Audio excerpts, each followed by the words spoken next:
Hi, I'm Teri Hart, and this is The Heart of It All, a podcast about navigating the realities of caregiving. Our very first episode is about starting the conversations that will help us as the needs of the seniors in our lives change. How do we start sharing information that we've never talked about with our elders? I'm so excited to jump into the first conversation about taking care.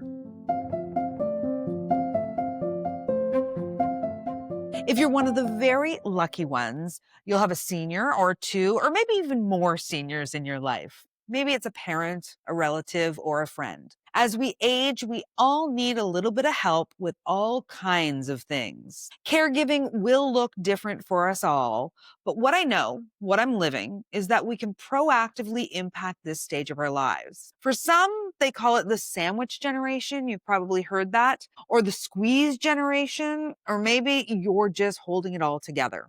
The heart of it all comes from a deeply personal place. When I found myself, surprisingly, taking over managing my parents' household before my dad died, and we simply didn't know what was causing his cognitive decline. It was hard and it was scary, and the practical forced me to compartmentalize my own emotional trajectory. I just knew that there had to be a better way. It's been 14 months since my dad died, and I simply want to get to the heart of it all. How can we take better care of our seniors and in turn ourselves? To start, I wanted to give people the tools to even begin having the conversations with their loved ones about transparency and asking for help and just having different kinds of conversations than we've probably ever had with our parents or loved ones. My first guest is parenting expert Alyson Schafer.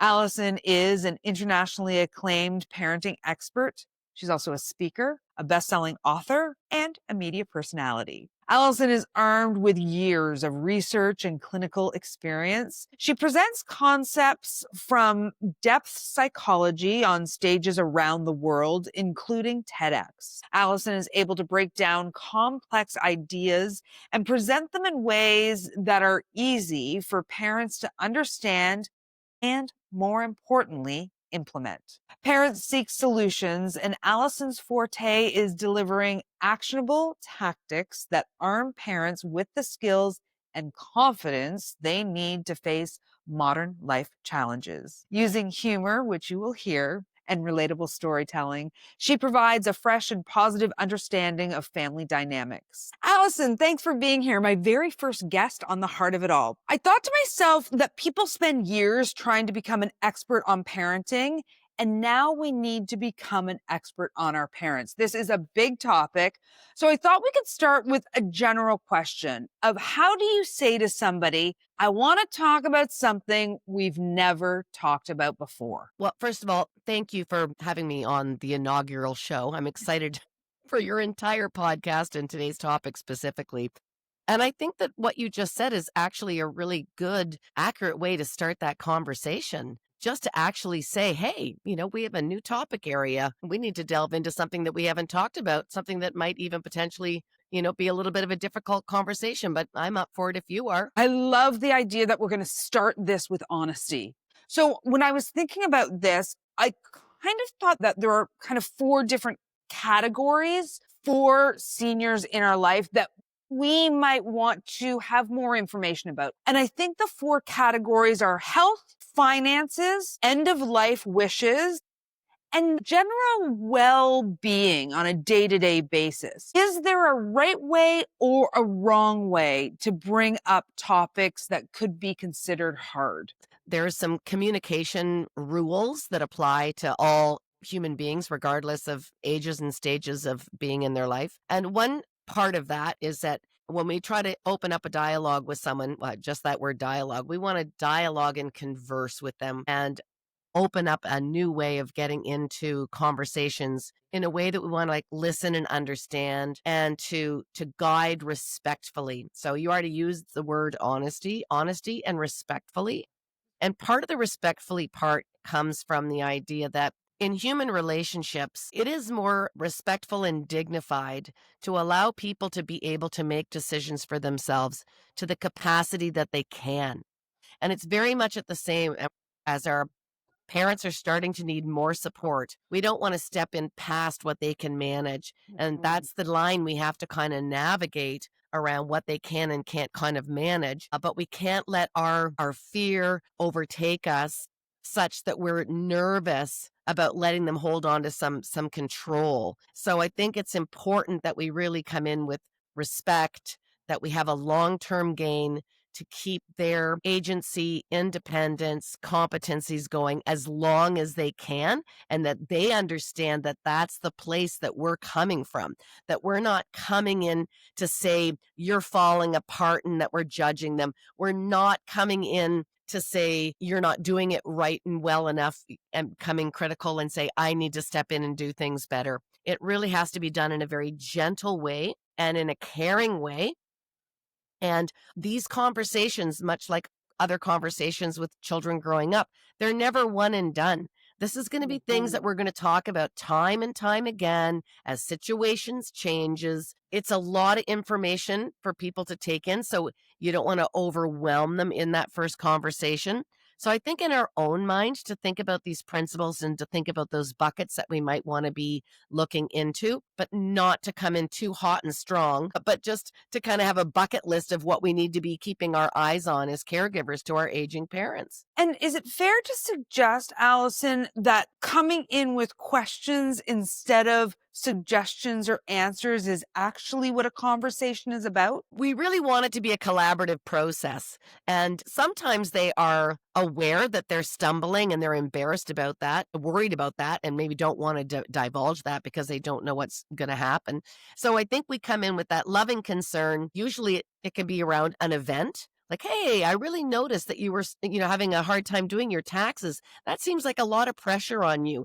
I don't want you to stress like that. I'm always here to help you. If you want me to come to your tax appointment or do you want to grab a coffee sometime, we sit down, we do those taxes this year. You might not take over their finances for another 10 years, but now you're kind of paying attention and you're kind of watching the daily struggle and doing your own sort of assessment. And you're not saying you can't do it, I must do it for you. You're saying I'm witnessing that this is becoming a challenge and I'm showing you that I can be a support person to you and I want to. It makes me feel important. It makes me feel like I'm giving back.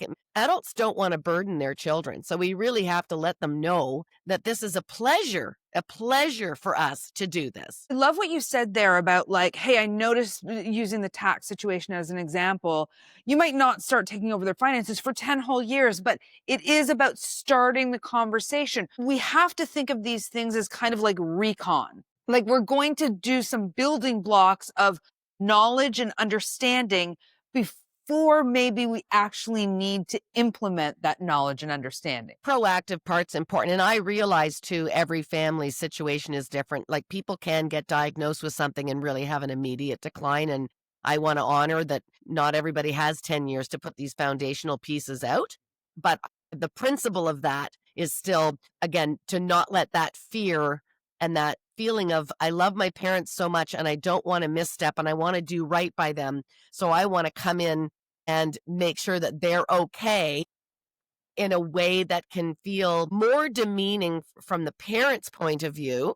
It might make you feel good. So you kind of got your own needs for feeling like a responsible child, your own needs for feeling like you're on top of everything. Like, I need to know everything about their finances. I need to know everything about their will. We can get very triggered by these things, but we have to do some emotional regulation ourselves and take a deep breath and take a pause and try to go at an appropriate speed so that the responsiveness from our parents is that they are perceiving this as being the appropriate help at the appropriate time, and that requires some baby steps. So it's hard to give a hard rule, Teri, because everyone's trajectory is a little bit different, but to be able to have a model that says finding that boundary is a little bit of a dance, kind of like rock climbing, where you have to kind of, with children, you have to belay them up the wall. You got to give them enough rope that they can rise, but you can't give them too much rope that they fall and break their neck.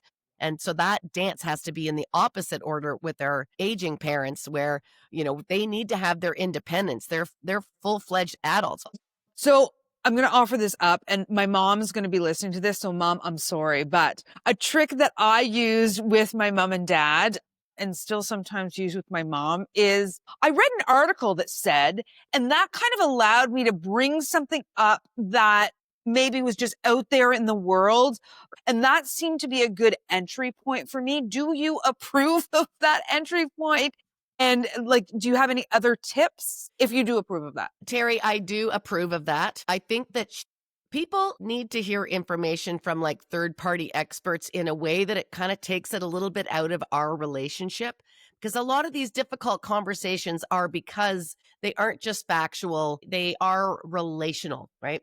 And so if it's like, oh, there's my daughter always getting in my business thinking I can't manage. But that's very different than I'm staying informed and I read this thing and it got me to thinking, or I heard this story. Stories are great storytelling. I heard this story about this family and the parents passed away and nobody could get into the computer and, they lost all the family photos for the last 20 years. What a cautionary tale. I think it would be really great if we made sure that that we just somewhere have a vault that says what your passwords are so that cautionary tale doesn't happen to our family, and do those things sort of proactively. I think other third party people can be, at the doctor's office or at the eye doctor. So if the eye doctor's asking questions and you're like, I'll drive you, I can take you to the appointment. And then you can start asking curiosity questions about, well, I know her driver's license is up for renewal in a little while. What kind of criteria does she need to have? Do we need to check something here today to make sure that she's good to go? But I'm saying it like I'm an ally. I'm like, so she's good to go, not so I can take it away. I think that's important that they always feel like we're an ally on their side and we're just making sure that things are going well for them. Yeah, absolutely. I love what you said earlier about, you might start a conversation now, but it could take years before you are actually in the role of active caretaking. We're here to make your life go exactly as you want it to go. You probably have a vision, and my guess is you would like you have an identity, you have independence, you have autonomy. You've probably thought about these at some level, but I would hate that in the absence of knowing how you really want things to go, that I would be left having to make decisions on your behalf and then messing it up for you. And then I would feel terrible. I don't want that burden. I don't want to have that guilt. I would way rather just have a conversation to say, let me be somebody who can help you let this roll out exactly the way that you want to. That would take a burden off of me, and that would be a gift that that your life is being led exactly the way that you want and you're in charge. But I'm kind of like your wingman that can make sure that happens. Can I just get you to repeat the beginning of that again, Alyson? Because it was so perfect what you said, that I want to help you live out your life the way you want it to. So the idea behind that is that there are very proactive people, and they will have had a will written out, and they will have already talked to their children about very specific things in their life. Some people are already putting like the names of children on the back of paintings and furniture because they want to make sure that certain people get certain things. Well, God bless, there's people like that. But there's also people that are like, they really haven't gotten all of that figured out formally. They haven't communicated it. Maybe they haven't even really sat down and put their minds to it. But at some conscious level, when you ask the questions, they actually do have a directive that they want. My mother wanted to die at home. My father did not. That was a really good thing for me to know. Those are two very different ways of approaching end of life. Living intergenerationally, some people expect that and assume that, and other people are like, oh, I would never cut into your family life. Of course, I'm going to dig into what would be your inheritance, and I'm going to go into a care facility.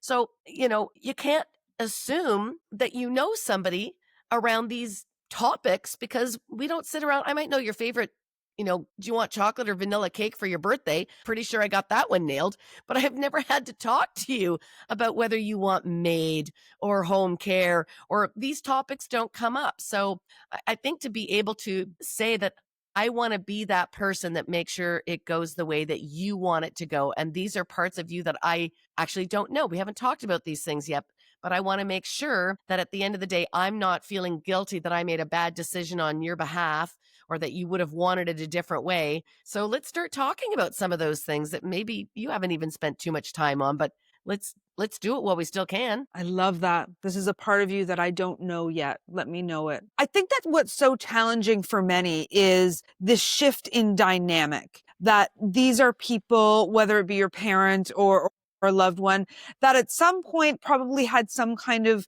caretaking role in your life, and now the roles have reversed a little bit. So, how do you manage that dynamic shift? Well, I would say firstly, I want people to know that this is the nature of the life cycle. You know, you're raised by people that can caretake you. You move through adolescence into adulthood. You have adult relationships with your parents, and then there is a switching of roles where as they start to decline, we start to take care of them. And again, obviously, people with car accidents and shortened lives and early disease and things may not seem quite on that trajectory. And interestingly, there's a cultural piece to that because in some cultures, the elders are considered the most revered and the most respected. And in our culture, we tend to have ageism and they become invisible and we kind of cut them out of our lives and we get other people to care for them. So there's culturally bound in how we go through that, but it's still the natural order of life. So I think all of us should go into it knowing that this is part of being in a social unit. This is part of the natural order of life. And while it may be a difficult transition, that it's actually a gift. So my mother who died at home, I remember being very angry that she wanted to die at home because it was so painful for me to be her caregiver.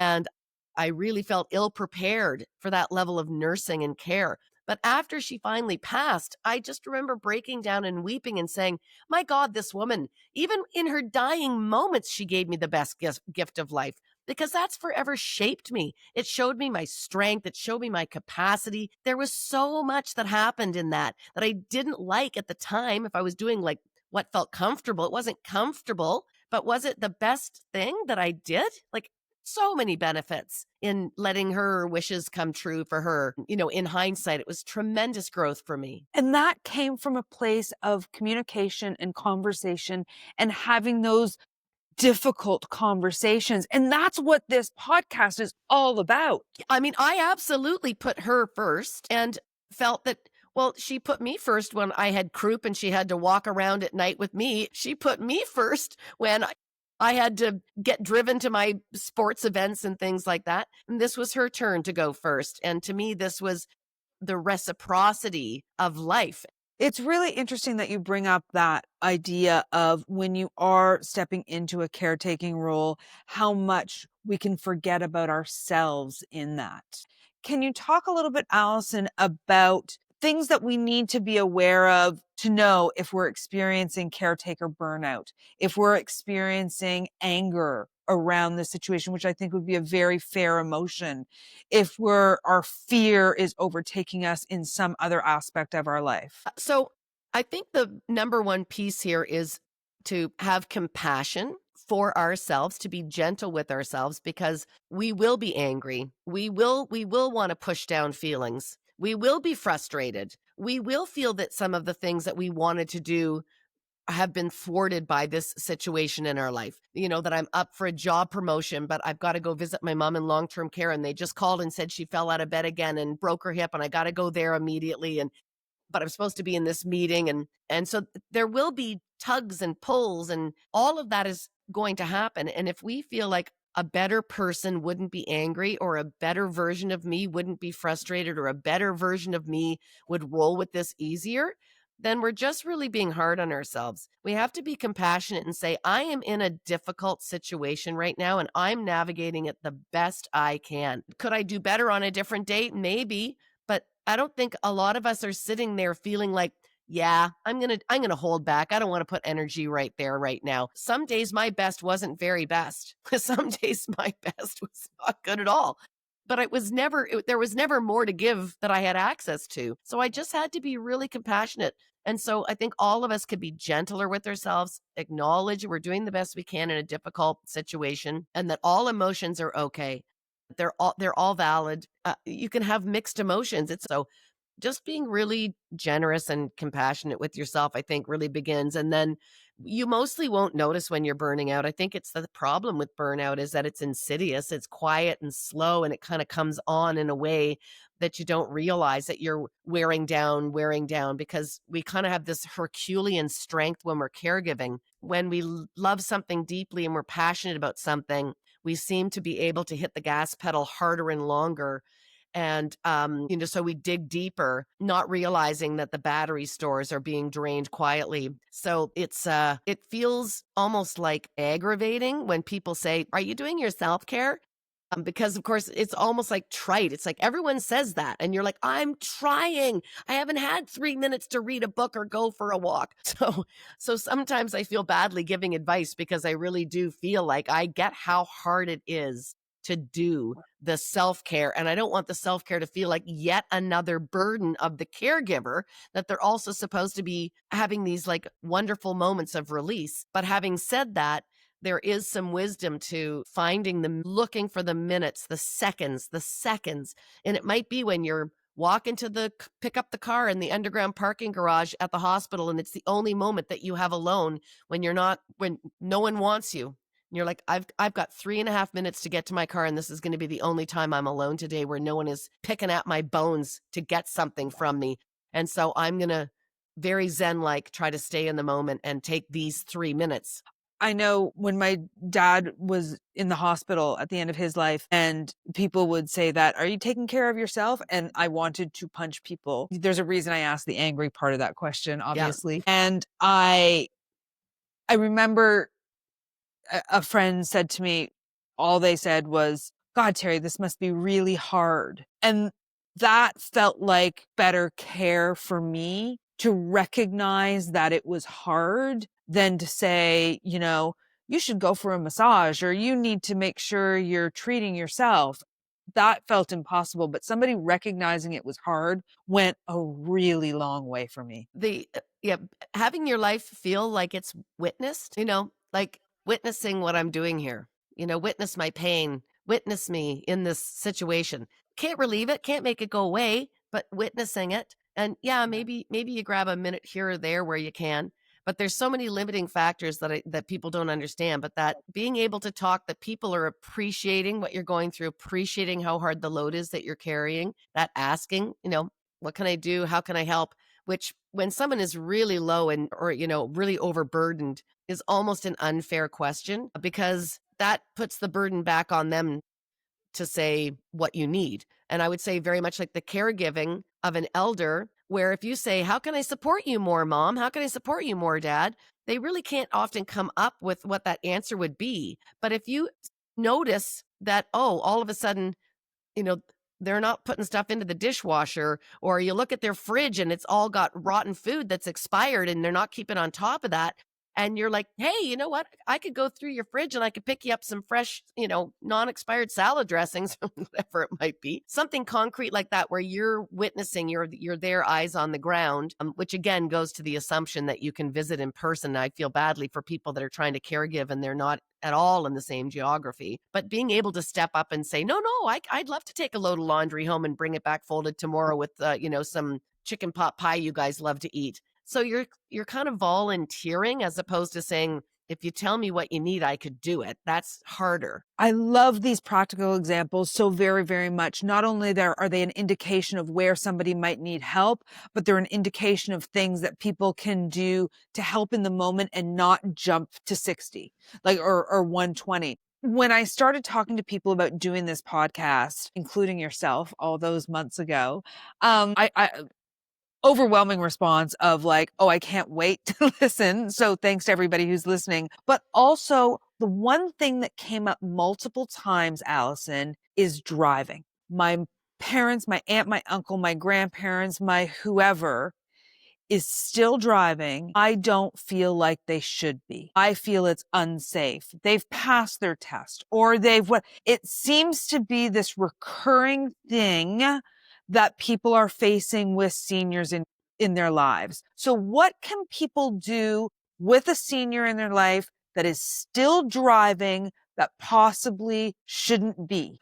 So again, I think driving feels like losing the ability to drive is very symbolic for somebody who's like losing some of their capacities. So it gives them their identity as still being young and capable, makes them feel independent. It allows them to have access to all the things outside the home that are important to them. And so it is a scary topic for them. but as somebody who needs to broach the subject, a couple things that are going to make that conversation go more easily. And I think one of the approaches that you want to take is kind of going through problem solving of like, if you lost your license, like how would your life be different and how else could we solve for that? So I think we want to think about that so that they don't have at the top of their mind, you take this away, I'm going to be a shut-in. So I think we have to kind of say, I know you want your independence. I know you enjoy doing these things. I know you like to you like to go to the market and get your vegetables. I know it's really important to get over to the canasta party. So we want to validate why that driving is an important part of their life.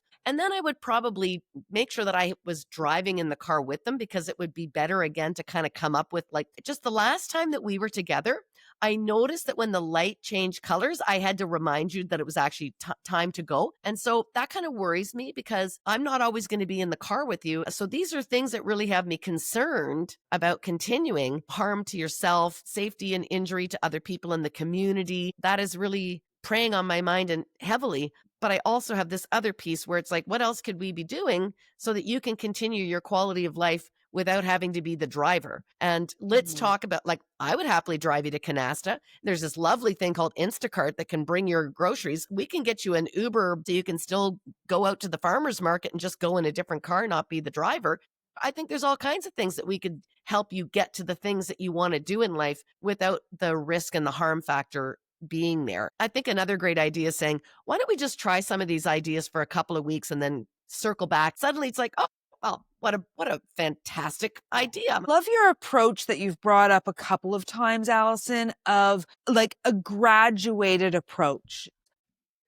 When my dad died, I had every advantage known to man in terms of information and speaking the language and having a very flexible lifestyle. And it was still a very, very difficult time. So I look at this, and the reason for this podcast is to give people some tools to build up information so that when you need it, it's there. You are a parenting expert. You are a renowned parenting expert. So, and the reason that I asked you to be the first on this podcast is because I love the idea of kind of transposing being a parenting expert to then becoming an expert on our parents. But they're not children. They're grown adults. And we don't want to be patronizing. Is there any language or anything that we should fundamentally keep in mind to avoid that patronizing piece that I think some of these could seem to be to our parents or loved ones? Well, so, the word patronizing really comes from this idea of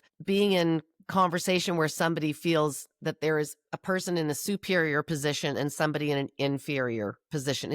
It's a ranking order, talking down.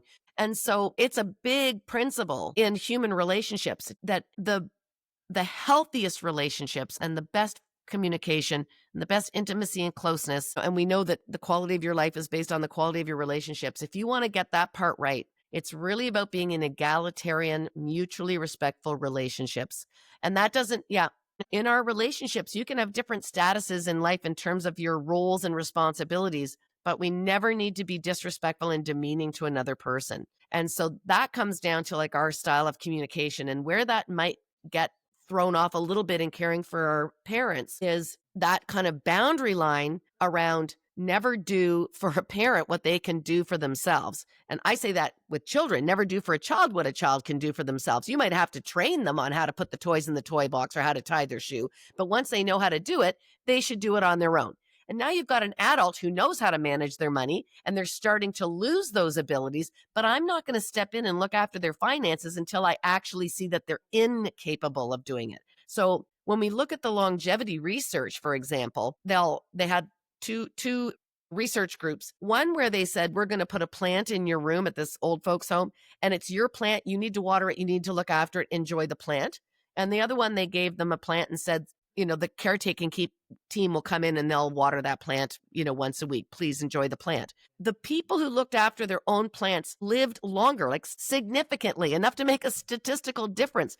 The longer you have a say in an agency and you are running your own life, the longer you will live, the more you are being respectful. That we would never say to an elder with Parkinson's, like, you're being too sloppy, you're getting food on your shirt, here, I'll just shovel this in.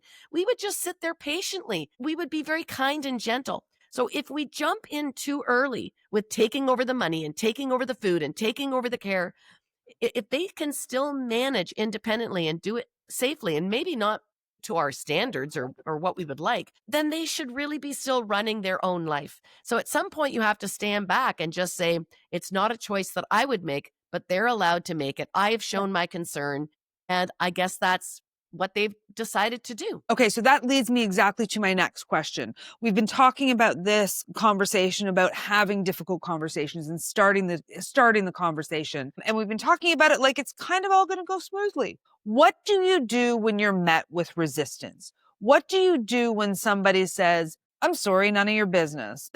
There there are very difficult people, and some people get very rigid in their thinking as they age. And then, of course, certainly disease processes and dementia things bring about these personality characteristics that weren't someone that we knew our parent to be.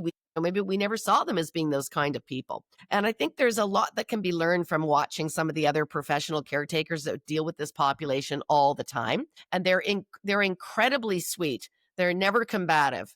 They really never go that route. It's like they've been trained to deal with hostage takers or something. They know how to de-escalate. They really know how to de-escalate. And so part of that for us, it could be being very light in our approach. So instead of wanting to like push in and get deeper into a power struggle, we kind of have to take like a little step back, and maybe we say something like, doesn't sound like today's a good day to have this conversation, or, well, down the road, we're going to have to revisit this again, but I'm just laying the seeds of some things that I'm concerned about, going back to your kind of scaffolding that gets into these conversations. And it may be having that open dialogue where, you sort of say, pitching it to them. I think actually you might find this easier. I think you might actually like it if you gave it a go, or playing the card about, this is actually something I really need for me. If you loved me, you would know that I don't want to be up worrying all night that you're not getting proper nutrition. And I don't have time in my busy life to go make all these special meals for you. But if we did Meals on Wheels, then I wouldn't have to worry about you anymore. And you'd have someone coming to the house and they'd be talking to you every day. And we'd know that you were getting, the proper amount of nutrition for where you're at. Let's give it a go. And if you tell me that you hate it in 2 weeks, then absolutely, we can do a redo and look at another possibility.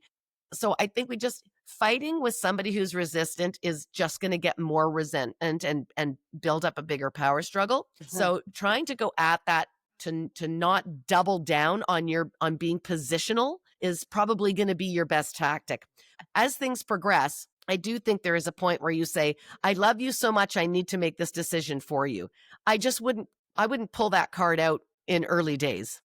So can you give me kind of 3 diversion tactics, if you will, for somebody who maybe isn't receptive about having a difficult conversation?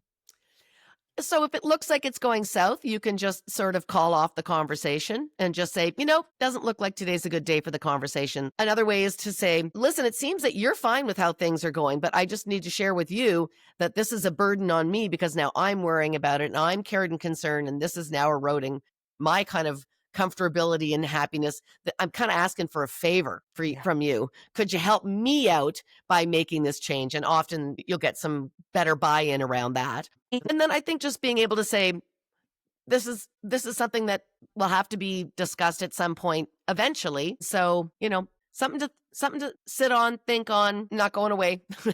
I love that. I love the clarity of that. Like, it's not going away. Please help me out. And, oh, okay, now's not a good day. Those 3 things are really, really great tangible tips. I do want to mention, we've been talking mostly about the fact that this is coming, younger person to older person, child to parent, child to aunt or uncle, whatever it might be. And I will say that there are many, many people who are the elder who want to have the conversation with the younger person, and the younger person is the one who is resistant. So to our boomers, to our seniors that are listening, Alyson, how can they approach the younger people in their life to ask for help? To ask about sharing their lives, sharing their information, all of those things? I feel like it falls into that category that if we talk about it, then it's really happening. And that people don't want to admit that there is end of life and that people do need greater support. And so if you start giving me all this information about where I'm going to go and my care arrangements, that it means that you're somehow aging, And this idea of kind of denial, like, no, no, don't talk about it. You're always going to be with us. You're always going to be young and sprightly, which is a really lovely sentiment, but it doesn't really help in terms of being proactive. And people that get to a certain age get tremendous comfort by knowing that they're leaving things in order and that they do want to get things arranged. They tend to be retired people. They're thinking about, how do I want my final swan song to go? And it's kind of rude to say, it won't listen to you. And so I think if we can reframe it in our head, doesn't mean they're saying goodbye tomorrow, but in a sense, I think we have to control our own emotional regulation about the reality of the finality of life, and to not be, what I would say, kind of selfish in saying, I don't want to think about you being gone. I don't want to think about you aging. I don't want to think about things coming down the road. That's really self-caregiving for ourselves. But the person who's being proactive and saying, yeah, but I need to get these things organized for myself so that I know I've got my ducks lined up and that I'm not leaving people stranded and things left undone, unsaid. And so if they want to get those things aligned, that's part of their good mental health. And so we have to realize that these are difficult topics, but good communication leads to a different kind of closeness and intimacy than maybe some people have experienced. That intimacy that I felt saying goodbye and ushering my mother through the end of life, incredibly difficult while I was at it, but the intimacy of connection of that gift, as hard as it was, is very true. And so if we can push through the immediacy of talking about something uncomfortable, it's usually going to be the path that has the greatest connection and the greatest long-term story, if we can just live through the short-term suffering of it as it's happening. I love that so much. I am so, so incredibly grateful for the relationship that I had with my dad and the relationship that I have with my mom, because I was and am completely and totally present in their lives. I know them as people. I know them as my parents. I know them as my friends, and I'm able to help them because I know them. I am able to have whatever level of caregiving they need from me because I'm asking those questions on a semi-regular basis. Alyson, thank you. I cannot guarantee I will not be calling you to come back on this podcast. Please line me up. We've got more to say. You've got a very rich topic, and there's so many nooks and crannies to open up and delve into. I'm so glad you're tackling this topic. It's so important. Where were you when I was going through all this? Well, that's what we want the Heart of It All to be, is really a resource for people and kind of a one-stop shop. And people can go to our website. All of your information will be on the website if you want to contact Alyson for more information. And down the road, we're going to be doing an entire episode on patience, because I think that is the root of what we all need when we're dealing with these transitional times with people. Alyson Schafer, thank you so very, very much. Teri, an absolute pleasure, and congratulations on the launch. I'm so proud to be a part of it, and we will talk more later. Thanks, Alyson. Thanks for listening to this very first episode of The Heart of It All, a podcast about navigating the realities of caregiving.